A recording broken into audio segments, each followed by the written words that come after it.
లేకుండా చెబుతున్న పిల్లల ప్రవర్తన బాగుండాలంటే, చదువు బాగుండాలంటే కనీసం 10వ తరగతి పూర్తయ్యే వరకు ఇంట్లోంచి బయటికి పంపకూడదండి. ఇంటి దగ్గరే. ఈ హాస్టల్ వ్యవస్థ అనేది పాఠశాల స్థాయిలో నశిస్తే తప్ప విద్యా వ్యవస్థ బాగుపడదు.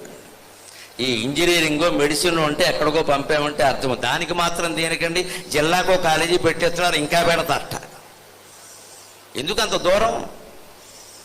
మనకి బాగా దూరం చేసుకుంటున్న పిల్లల్ని 3 ఏళ్ళు 4 ఏళ్ళు 5 ఏళ్ళు కూడా దాటకుండా పట్టుకెళ్ళి హాస్టల్లో బారేస్తున్నారు. మరి 3 ఏళ్ళు దాటిన వాడిని 4 ఏళ్ళు దాటిన వాడిని హాస్టల్లో బారేయడం తప్పు కానప్పుడు వాడికి 40 ఏళ్ళు వచ్చాక మన ఓల్డేజ్ హోమ్లో బారేస్తే తప్పెలా ఉందండి? మనం అలా చేసాం, వాడు అలాగే చేశాడు. ఇక్కడ మీకు మంచి హాస్టల్ డాడీ అన్నాడు, నాన్న అనకుండా డాడీ. అది వేదం కంటే గొప్ప మాట కదా. చతుర్వేదాల కంటే గొప్ప మాటలు ఏమిటంటే మమ్మీ డాడీ.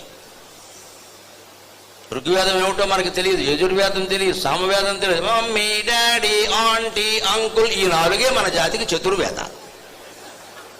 చతుర్వేదాలు ఎప్పుడో పోయాయి. మన 4 వేదాలు ఏమిటి అంటే మమ్మీ డాడీ ఆంటీ అంకుల్. ఇవే ఇప్పుడు. ఆ మాట అంటే చాలు మనకు ₹1,00,000 కట్టాలని సిద్ధంగా ఉన్నాం. ఇక్కడ 10వ తరగతి అంటే 14 ఏళ్ల వయస్సు దాటుతుంది.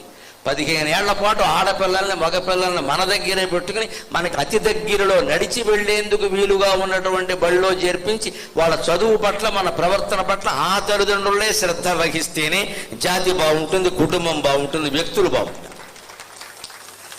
అందరం ఎవరి బాధ్యతలు వారు నిర్వర్తించకుండా వదిలేసి ఇందాక రైలు ప్రమాదంలో సిగ్నల్ వాడు తప్పించారంటే ఎవడి మీదకో గంటేసి బ్రహ్మాండమైన స్కూల్లో పెట్టేసేవాడిని. అక్కడ అన్ని వాళ్లే చూసుకో, అన్ని వాళ్లేనమ్మా. ఇక మీకు రాదు, తిరిగి అమ్మాయి రాదు అబ్బాయి రాడు. ఇక్కడ అట్నుంచి అటే అన్ని వాళ్లే చూసుకుంటే మనం ఎందుకండి కన్నది పని లేక? ఈ కామ వ్యామోహాలు, ఈ లవ్ అఫేర్స్, ఈ గొడవలు లేకుండా ఉండాలంటే మనుషుల్ని దృఢంగా తయారు చేయాలి. చిన్నప్పుడు ఇందాక పద్యంలో చెప్పాడు చూడండి, ఆ రావి గింజలు గోడ చీలికలో పడేటప్పుడే జాగ్రత్త వహిస్తే అది మొలకవదు, మొక్కవదు, మానవదు, ఏమవదు. అలాగే కాలేజీలో చేరగానే ఎవడో మొదటివాడు చూడగానే ఈ అమ్మాయిని చూడగానే బాగున్నా లుకింగ్ నైస్ అనగానే గోప పేలిపోవాలమ్మా. అప్పుడు వెంటనే చదువు వస్తుంది, వాడు పోతాడు. నువ్వెవడవురా నా అందాన్ని మెచ్చుకోవడానికి గొట్టంగాడి మీద ఒక్క దెబ్బ కొట్టాలి పట్టు. ఆ స్థితికి అమ్మాయిలు ధైర్యంగా ఎదగాలి. ఎవరో రక్షిస్తారని అనుకోకుండా అమ్మ అమ్మాయిలకి ఏం నేర్పినా ఏం నేర్పకపోయినా కరాటే కుంగుఫు నేర్పండి. స్పష్టంగా గోపగలు కొట్టి ఏర్పడి అమ్మాయిలకే ఫైటింగ్ బాగా నేర్పాలి.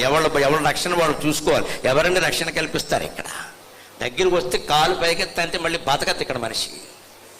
ఎవడైనా కాలేజీలో చేరిన అమ్మాయి, వయసులో ఉన్న అమ్మాయి అందాన్ని మెచ్చుకుని నీకేం సంబంధం రా అని గోప వెళ్ళిపోవాలి. ఇక్కడ ఈ కామెంట్స్కు మనం బదులు ఇవ్వద్దు. అసలు వాళ్ళు ముందు ఫేస్బుక్లతో మొదలు పెడతారు, వాట్సాప్లతో మొదలు పెడతారు. ఇక్కడ మన వెంటనే ఇలా ఎక్కడమే వెరీ మచ్ అని మొదలెడతారు. ఇక్కడ ఈ బాబోయ్, ఇక్కడ తల్లి పోయింది, తండ్రి పోయాడు, మొత్తం పోయారు. ఇక్కడ ఈ గొట్టంగడ తయారయ్యాడు. ఇక్కడ వెంటనే వాడికి మెసేజ్లు.